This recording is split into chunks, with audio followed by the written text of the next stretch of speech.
అన్నదాత అన్నదాత మీ అన్నదాత చెమటోడ్చి ఆహారాన్నందించే రైతన్నా అనునిత్యం నీ కండదండగా నిలిచే నేస్తం ఎవరన్నా అన్నదాత అన్నదాత మీ అన్నదాత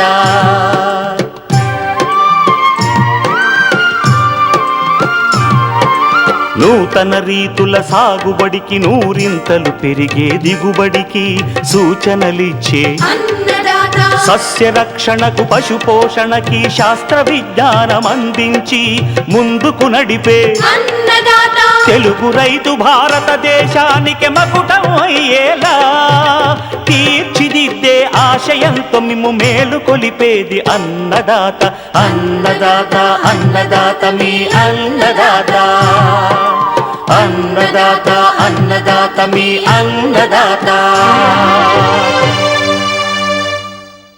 రైతు సోదరులకు స్వాతంత్ర దినోత్సవ శుభాకాంక్షలు. ఈనాటి ముఖ్యాంశాలు: తెలంగాణలో సాగవుతున్న పత్తి, మొక్కజొన్న, జొన్న, సోయా పంటల్లో ప్రస్తుతం చేపట్టాల్సిన పోషక యాజమాన్యం, సస్యరక్షణ పద్ధతులు. జామలో పండు ఈగ, నులుపురుగులు, వేరుకుళ్ళు నివారణ. కలపజాతి వృక్షం మలబారు వేప సాగుపై సూచనలు.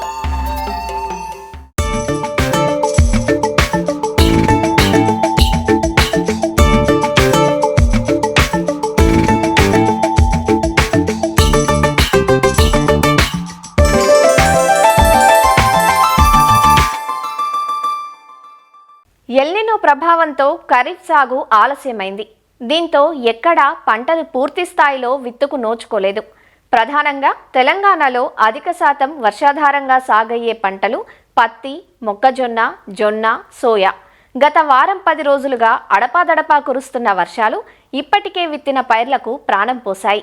అయితే ఈ వర్షాలను ఉపయోగించుకొని పంటలకు పైపాటు ఎరువులను అందిస్తే వాటి పెరుగుదల ఆశాజనకంగా ఉంటుంది. పోషక యాజమాన్యంతో పాటు పైర్లను ఎప్పటికప్పుడు గమనించుకుంటూ సరైన సస్యరక్షణ చర్యలు చేపట్టాలంటూ వివరాలందిస్తున్నారు ప్రొఫెసర్ జయశంకర్, తెలంగాణ రాష్ట్ర వ్యవసాయ విశ్వవిద్యాలయం, నారాయణపేట జిల్లా, తెలంగాణ రైతు విజ్ఞాన కేంద్రం సమన్వయకర్త డాక్టర్ ఈటెల సత్యనారాయణ. ఇప్పుడు ప్రతి పంటను చూసినట్లయితే ఎవరైతే రైతులు ప్రత్తిని వర్షాధార పంటగా ఎంచుకున్నారో వాళ్ళు తప్పనిసరిగా ఒక ఎకరాకి 25 కిలోల యూరియా మరియు 10 కిలోల మ్యూరేట్ ఆఫ్ పొటాష్ ఎరువును ఖచ్చితంగా 20, 40, 60 రోజుల పంట కాల వ్యవధిలో తప్పనిసరిగా చల్లుకోవాలి. ప్రతి పంటను చూసుకున్నట్లయితే ఈ ప్రస్తుత వాతావరణ పరిస్థితులు రసం పీల్చే పురుగులకు చాలా అనుకూలంగా చెప్పవచ్చు. కాబట్టి ముందస్తు నివారణ చర్యలో భాగంగా రైతు సోదరులందరూ తెలుపు, పసుపు, నీలిరంగు జిగురు పూసిన అట్టలను 10 చొప్పున పంట పొలంలో అమర్చుకోవాలి. అలాగే కాండానికి మందు పూసే పద్ధతిని మనం చూసుకున్నట్లయితే ఇమిడాక్లోప్రిడ్ లేదా ఫ్లోనికామిడ్ ప్లస్ నీరు కలిసిన మిశ్రమాన్ని తయారు చేసుకొని పంట యొక్క కాల వ్యవధి 30 మరియు 45 రోజుల్లో కాండం పైన పూయాలి. ఈ యొక్క చిట్కాలను కనుక రైతు సోదరులు పాటించినట్లయితే సాగు ఖర్చును తగ్గించుకొని అధిక దిగుబడులు పొందే ఆస్కారం ఎంతైనా ఉంది. మొక్కజొన్న పంటను మనం చూసుకున్నట్లయితే వర్షం ఆధారంగా ఎక్కడైతే మొక్కజొన్నను వేసుకున్నారో వాళ్ళు తప్పనిసరిగా ఒక ఎకరాకి 50 కిలోల యూరియాను వేసుకోవాల్సిన అవసరం ఉంది. కాకపోతే పంటలో వెదజల్లినప్పుడు ఖచ్చితంగా అక్కడ తేమ ఉండే విధంగా చూసుకోవాలి. మొక్కజొన్న కనుక మోకాలి దశ ఎత్తును కనుక మనం మొక్కజొన్నను పరిశీలించినట్లయితే అక్కడక్కడ మనం కత్తెర పురుగు యొక్క ప్రభావం చూసాం. ఈ కత్తెర పురుగును నివారించుకోవడానికి రైతు సోదరులు ఖచ్చితంగా క్లోరాంట్రినిలిప్రోల్ 0.4 మిల్లీలీటర్లు 1 లీటర్ నీటికి లేదా స్పైనటోరం 0.5 మిల్లీలీటర్లు 1 లీటర్ నీటికి కలుపుకొని పిచికారి చేసుకునే ముందు ఖచ్చితంగా అది సుడులలో పడే విధంగా పిచికారి చేసుకున్నట్లయితే వాళ్ళు ఈ కత్తెర పురుగు నుంచి బయటపడే అవకాశం ఉంది. మోకాలు ఎత్తు దశలో కత్తెర పురుగు నివారణకి మనం 1 కిలో సున్నం మరియు అది 9 కిలోల ఇసుకలో కలుపుకొని కనుక సుడలలో వేసుకున్నట్లయితే మనం కత్తెర పురుగు నుంచి బయటపడే ఆస్కారం ఉంటుంది. జొన్న పంటను మనం పరిశీలించి చూసినట్లయితే ప్రస్తుతం ఉన్న పరిస్థితుల్లో ఒక 25 కిలోల యూరియాను నేలలో తేమ ఉన్నప్పుడు వేసుకోవాల్సిన అవసరం ఎంతైనా ఉంది. అలాగే ఈ జొన్నలో కాండం తొలిచే పురుగును కనుక మనం చూసుకున్నట్లయితే దాని యొక్క నివారణకి పంట 30 నుంచి 35 రోజుల దశలో ఉన్నప్పుడు 4 కిలోల కార్బోఫ్యూరాన్ గుళికలను కాండం యొక్క సుడలలో వేసుకున్నట్లయితే ఈ కాండం తొలిచే పురుగు ఉధృతిని కూడా మనం తగ్గించుకోవచ్చు. సోయా చిక్కుడును చూసినట్లయితే దాంట్లో మనం చిత్త పురుగును గమనించాము. ఈ చిత్తపురుగు నివారణకి ఎసిఫేట్ 1.5 గ్రాములు 1 లీటర్ నీటికి లేదా డైమిథోయేట్ 2 మిల్లీలీటర్లు 1 లీటర్ నీటికి కలుపుకొని పిచికారి చేసుకున్నట్లయితే ఈ చిత్తపురుగును కూడా మనం సోయా చిక్కుడులో నివారించుకోవచ్చు. ఈ సోయా చిక్కుడు పెంచుకుంటున్న రైతులు ఖచ్చితంగా ప్రస్తుతం ఉన్న పరిస్థితుల్లో నేలలో తేమను చూసుకొని 1 ఎకరానికి 25 కిలోల యూరియాను వాడాల్సిన అవసరం ఎంతైనా ఉంది.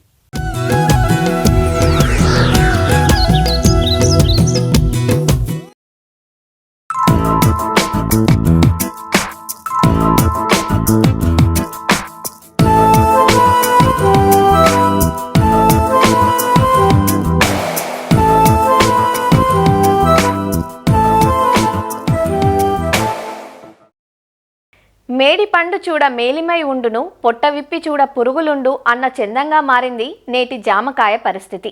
జామలో సాధారణ రకాలతో పాటు ఖరీదైన విదేశీ జామకాయలు కూడా నేడు అందుబాటులో ఉన్నాయి. బోలెడు ధరను వెచ్చించి కొని తీరా కాయను కోసి చూస్తే లోపల లుకలుకమంటూ పండు ఈగ పురుగులు కనిపిస్తూ కాయను పనికి రాకుండా చేస్తున్నాయి. పండు ఈగ వల్ల కాయ దిగుబడి, నాణ్యత దెబ్బతింటోంది. చాప కింద నీరులా దీని నష్టం వ్యాపిస్తోంది. పండు ఈగతో పాటు జామలో నులి పురుగులు, వేరుకుళ్ళు సమస్య కూడా ఇటీవల ఎక్కువైంది.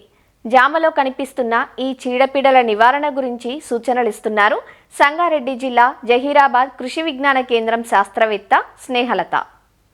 జామ పంటలో చీడపీడలు కూడా ఆశించి రైతులకు కొంతవరకు నష్టం చేకూరుస్తున్నాయి అన్నమాట. ముందుగా పండు ఈగను చూసుకుంటే ఇది పండు పక్వ దశ లో ఉన్నప్పుడు ఈ రెక్కల పురుగు దానిపైన గుడ్లు పెడతా ఉంటుంది. పండు పైన ఏదైతే రంధ్రం చేస్తుందో దాంట్లో నుంచి కొన్ని శిలీంధ్రాలు అనేవి వ్యాప్తించి పండు మొత్తం కుళ్ళిపోవడం అనేది జరుగుతుంది, పండు రాలిపోతూ ఉంటుంది. సో ఈ రాలిపోయిన పండ్ల నుంచి మనకి పిల్ల పురుగులు ఏవైతే ఉంటాయో అవి వాటి కోశస్థ దశ అనేది మట్టిలో చేస్తూ ఉంటాయి. సో ఈ మట్టిలో అంటే ఈ కోశస్థ దశ నుంచి వచ్చిన కొత్త రెక్కల పురుగులు మళ్ళీ ఎప్పుడైతే మళ్ళా నెక్స్ట్ వచ్చే కొత్త పండ్లు ఉంటాయో వాటిపైన మళ్ళీ గుడ్లు పెట్టడం, తర్వాత దీని జీవన చక్రాన్ని అట్లా సాగిస్తూ ఉంటుంది అన్నమాట. సో దీనికి మనం చేయాల్సిన పద్ధతులు ఏంటంటే ఈ ఫ్రూట్ ఫ్లై ట్రాప్స్ని 25 నుంచి 30 ఎకరానికి అక్కడక్కడ అమర్చుకోవాలి. సో దీంట్లో ఉన్న ఎరకి ఈ రెక్కల పురుగులు అనేవి ఆకర్షితమై దాంట్లో పడడం వల్ల పురుగుల ఉద్రిక్తత అనేది అక్కడ కొంతవరకు తగ్గించుకోవచ్చు. అలాగే ఇప్పుడు ఈ కింద పడిన పండ్లు ఏవైతే ఉన్నాయో అవి వేరేసి కాల్చివేయాలన్నమాట. తర్వాత ఏంటంటే మనము నీమ్ కేక్ అనేది ఒక చెట్టుకి 10 నుంచి 15 కేజీలు అక్కడ అంటే చెట్టు మొదల్లో వేసుకున్నట్లయితే వీటి కోశస్థ దశని కూడా మనం అరికట్టుకోవచ్చు అన్నమాట. తర్వాత చూసుకున్నట్లయితే ఈ వర్షాకాలంలో ఎక్కువగా మనకి వేరు తెగుళ్ళు ఒకటి నులి పురుగులు అనేది ఎక్కువగా వ్యాప్తిస్తూ ఉంటాయి. సో ఈ నులి పురుగులు మనం పంట వేసుకున్నాక 5 నుంచి 6 నెలల వరకు అసలు మనకి ఈ పురుగు వచ్చిందని కూడా మనకు తెలియదు అనమాట. ఆ తర్వాత ఏంటంటే ఈ నులి పురుగులు కానీ వేరుకుళ్ళు వచ్చిన తర్వాత మొక్కకి పోషకాలు తర్వాత నీరు అందవన్నమాట. అందక చెట్టు మొత్తం ఎండిపోవడం, తర్వాత ఆకులు పచ్చగా రాలిపోవడం, గిడసబారిపోతూ ఉంటుంది అనమాట. ముందుగా మనకి ఈ నులి పురుగులు ఏంటంటే నర్సరీల ద్వారా, అంటే నర్సరీలో ఎంచుకున్న చెట్ల ద్వారా వ్యాప్తిస్తూ ఉంటుంది. తర్వాత దాంట్లో మట్టి ద్వారా వ్యాప్తిస్తూ ఉంటుంది. ఒక ప్రాంతం నుండి ఇంకో ప్రాంతంకి మనం తీసుకొచ్చినప్పుడు వ్యాప్తిస్తూ ఉంటాయి అన్నమాట.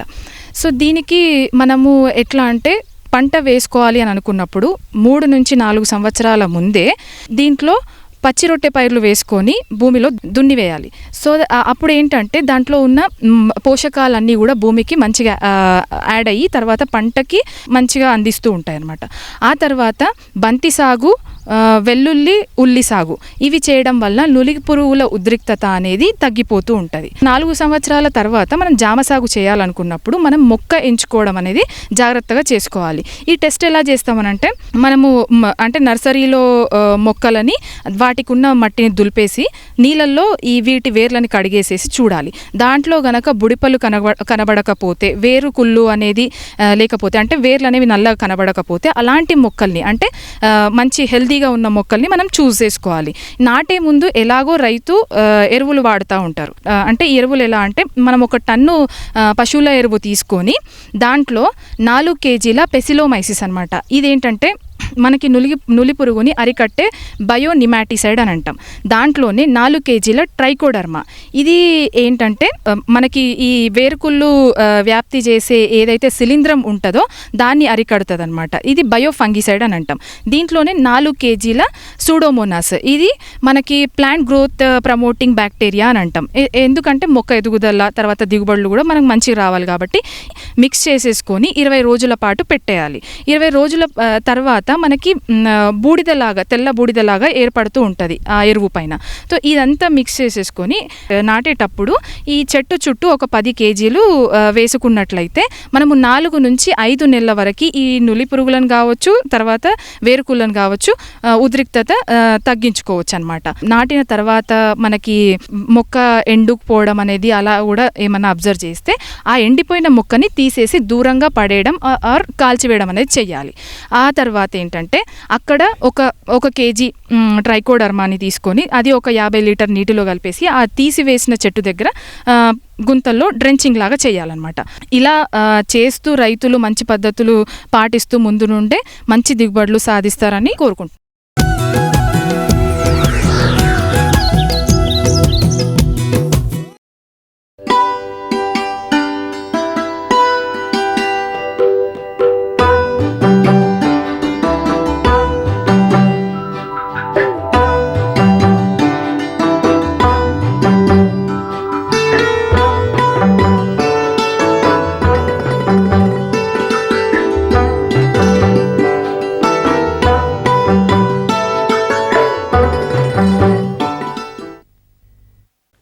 ఇటీవలి కాలంలో రైతుల ఆదరణ పొందుతున్న కలపజాతి వృక్షం మలబారు వేప. నానాటికి కలప ఉత్పత్తులకు పెరుగుతున్న డిమాండ్తో వీటి సాగు వాణిజ్య రూపును సంతరించుకుంటోంది. కొద్దిపాటి నీటి వసతి ఉన్న భూముల్లో సైతం తక్కువ శ్రమ పెట్టుబడితో స్థిరమైన ఆదాయం వచ్చే వీలుండటంతో రైతులు దీని సాగుకు ఆసక్తి చూపుతున్నారు. మలబారు వేప నుంచి ఆదాయం రావాలంటే 6 నుంచి 7 సంవత్సరాలు ఆగాల్సి ఉంటుంది. ఈలోపు పెట్టుబడులు భారం కాకుండా మొక్కల మధ్య ఉన్న ఖాళీ స్థలంలో అంతర పంటల సాగు ద్వారా ఎంతో కొంత ఆదాయం పొందే అవకాశం ఉంటుంది. ఉభయ తెలుగు రాష్ట్రాలలో ఇప్పటికే కొంతమంది రైతులు వీటి సాగును చేపట్టగా ఎంతోమంది బంజరు భూములు వృధాగా ఉన్న పొలాల్లో మలబారు వేపను సాగు చేసేందుకు ఉత్సాహం చూపుతున్న నేపథ్యంలో మలబార్ వేప సాగు విశేషాలను ప్రొఫెసర్ జయశంకర్ తెలంగాణ రాష్ట్ర వ్యవసాయ విశ్వవిద్యాలయం రాజేంద్రనగర్లోని అటవీ వ్యవసాయ పరిశోధనా విభాగం ప్రధాన శాస్త్రవేత్త మరియు అధిపతి డాక్టర్ ఏవి రామాంజనేయులు నుంచి తెలుసుకుందాం.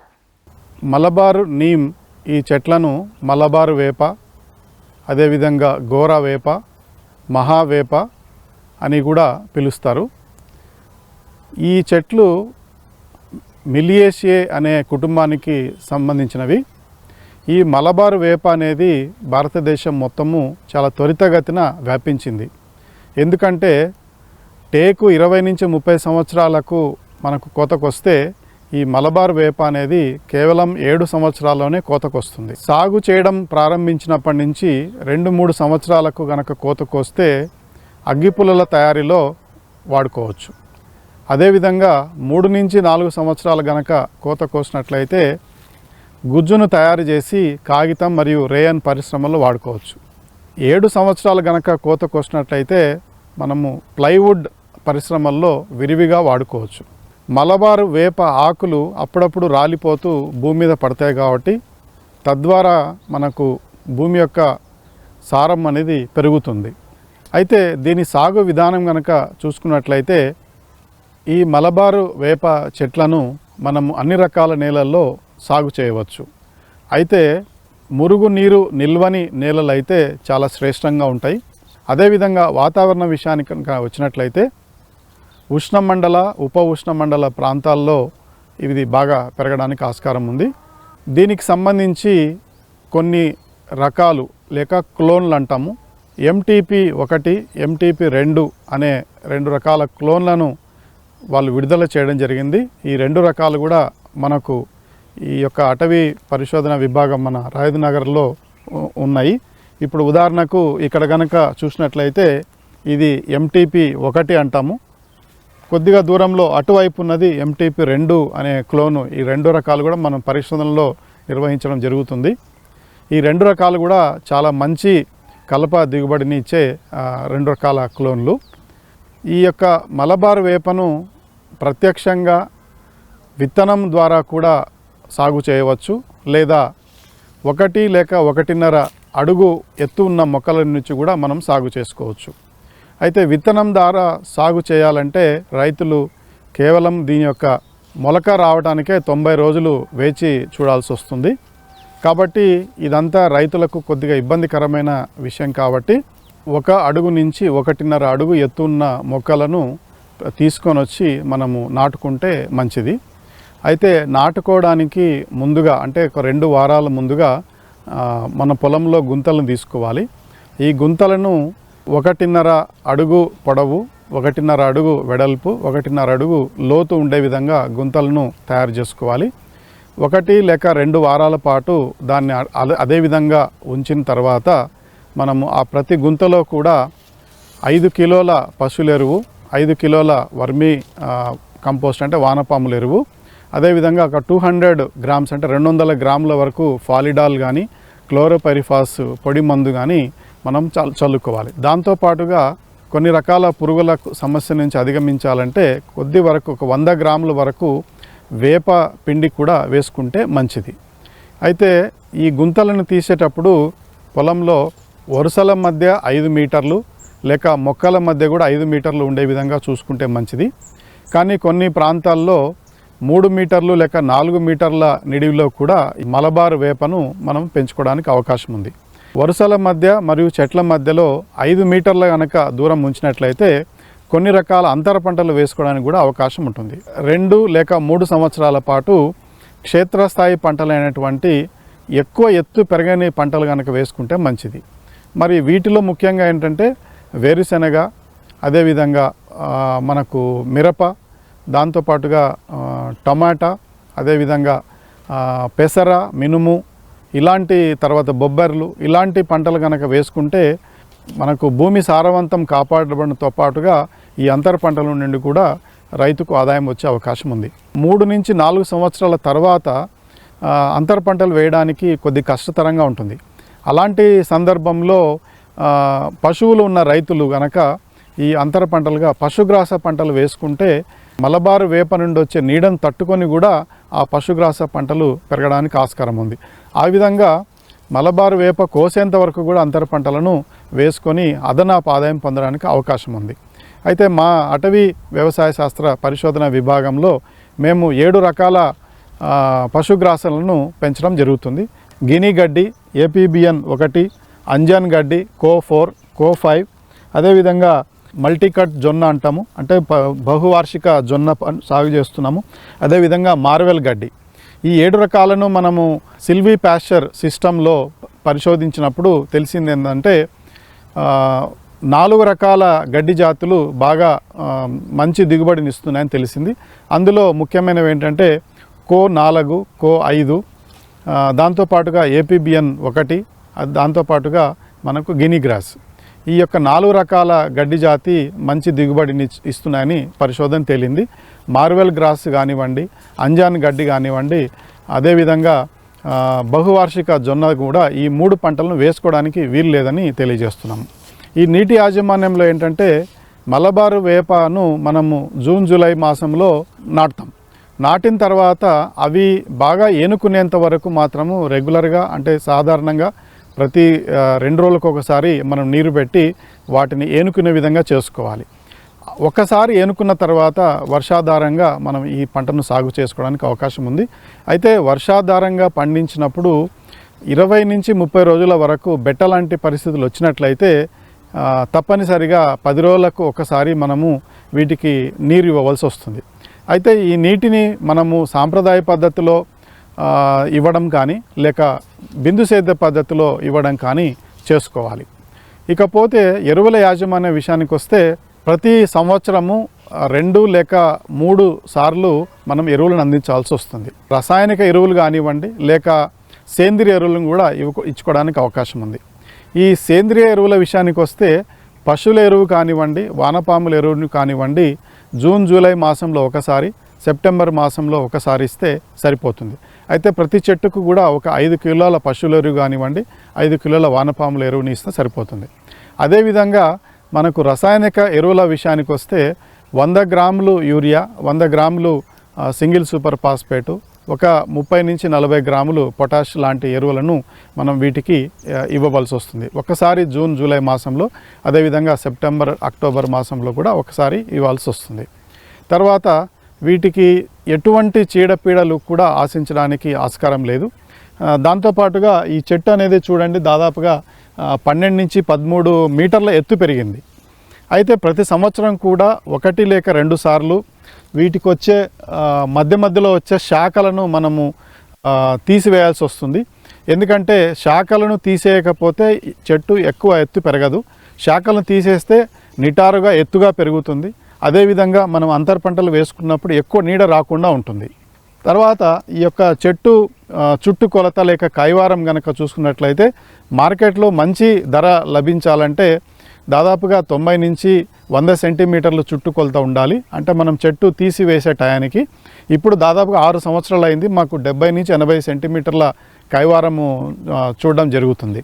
చెట్లు మనం ఎప్పుడు తీసేయచ్చు అనే విషయానికి వస్తే దాదాపుగా ప్లైవుడ్ పరిశ్రమకు కనుక ఈ చెట్టును పంపించాలి అనుకున్నప్పుడు దాదాపుగా 7 సంవత్సరాలు మనము సరాసరి వేచి చూడాల్సి వస్తుంది. 7 సంవత్సరాల తర్వాత మనం ఎప్పుడు తీసేసినా కూడా ఈ ప్లైవుడ్ అనే పరిశ్రమకు బాగా ఉపయోగపడుతుంది. ఒక చెట్టు కనుక మనం తూకం వేసి చూసినట్లయితే ప్రతి చెట్టు కూడా 1/2 టన్ను ఉంటే మంచిది. వరుసల మధ్య మరియు మొక్కల మధ్య 5 మీటర్ల నిడివిలో గనక మనము దీన్ని నాటినట్లయితే దాదాపుగా 160 మొక్కలు ఎకరానికి వస్తాయి. 7 సంవత్సరాల చివరిలో ఒక్కొక్క చెట్టు 1/2 టన్ను మనకు తూకం వచ్చినా కూడా 160 మొక్కలు ఎకరానికి చూసుకున్నట్లయితే 80 టన్నుల టన్నేజ్ అనేది మనకు వస్తుంది. సో టన్ను అనేది దాదాపుగా 4,000 రూపాయలు మార్కెట్లో ధర పలుకుతుంది. సో తద్వారా చూసుకున్నట్లయితే 3 లక్షల పైచిలకు మనకు మొత్తం ఆదాయం వచ్చే అవకాశం ఉంది. ఈ 7 సంవత్సరాల్లో సాగు ఖర్చు 1,00,000 రూపాయలు కనుక తీసేసినట్లయితే 2 లక్షల పైబడి నికర ఆదాయం వచ్చే అవకాశం ఉంది. తద్వారా చూసుకున్నట్లయితే 25,000 నుండి 30,000 రూపాయలు ఈ చెట్టు నుంచి ప్రతి సంవత్సరం ఆదాయం వచ్చినట్టుగా మనం లెక్కలు చెప్పవచ్చు. అయితే చాలామంది రైతులు ఎక్కడ అమ్ముకోవాలనేది సందిగ్ధంలో ఉంటారు. మనకు ముఖ్యంగా భద్రాచలము పరిసరాల్లో ఎక్కడైతే ఐటీసీ కానివ్వండి, అదేవిధంగా కాగజ్ నగరు లో మనకు కాగితం పరిశ్రమలు కానివ్వండి, తర్వాత ఆంధ్రాలో అయితే జేకే పేపర్ మిల్ కానివ్వండి, ఇట్లా పేపర్ మిల్ వాళ్ళు కాగితం పరిశ్రమకు కొనే అవకాశం ఉంటుంది. అటువంటి ప్రాంతాల్లో ఎవరైతే మనకు ట్రేడర్స్ ఉంటారో లేక మధ్యవర్తులు ఉంటారో వాళ్ళ ద్వారా మనము వీటిని అమ్ముకోవాల్సి వస్తుంది. కాబట్టి బహుళ ప్రయోజనకారి అయిన మలబార్ వేపను టేక్ చెట్లకు ప్రత్యామ్నాయంగా సాగులో లేని భూముల్లో మనము దాన్ని ఖాళీగా ఉంచకుండా ఈ యొక్క చెట్లను పెంచుకోవచ్చు. అదేవిధంగా బంజరు భూముల్లో కానివ్వండి, తర్వాత కొంతమంది రైతులు గ్రామాలలో పొలాలు ఉండి సాగు చేయని పరిస్థితులు ఉన్నప్పుడు ఖాళీగా ఉంచకుండా అటువంటి పొలాల్లో కూడా ఈ యొక్క మలబారు చెట్లను పెంచుకొని వారు ఆదాయం పొందడానికి అవకాశం ఉంది. 1 ఎకరం పొలంలో 7 సంవత్సరాల తర్వాత 2 లక్షల పైచిలకు నికర ఆదాయాన్ని పొందే అవకాశం ఉంటుంది. మరిన్ని విభిన్న అంశాలతో రేపటి అన్నదాతలో మళ్ళీ కలుసుకుందాం. నమస్కారం. అన్నదాతలు తమ సందేహాలు సమస్యలను 1800-425-4085 టోల్ ఫ్రీ నంబర్లో ఉదయం 10 నుంచి 11 గంటల మధ్య పని దినాలలో సంప్రదించగలరు. ఈ కార్యక్రమాన్ని యూట్యూబ్లో www.youtube.com/annadata ETV లింక్ ద్వారా వీక్షించవచ్చు.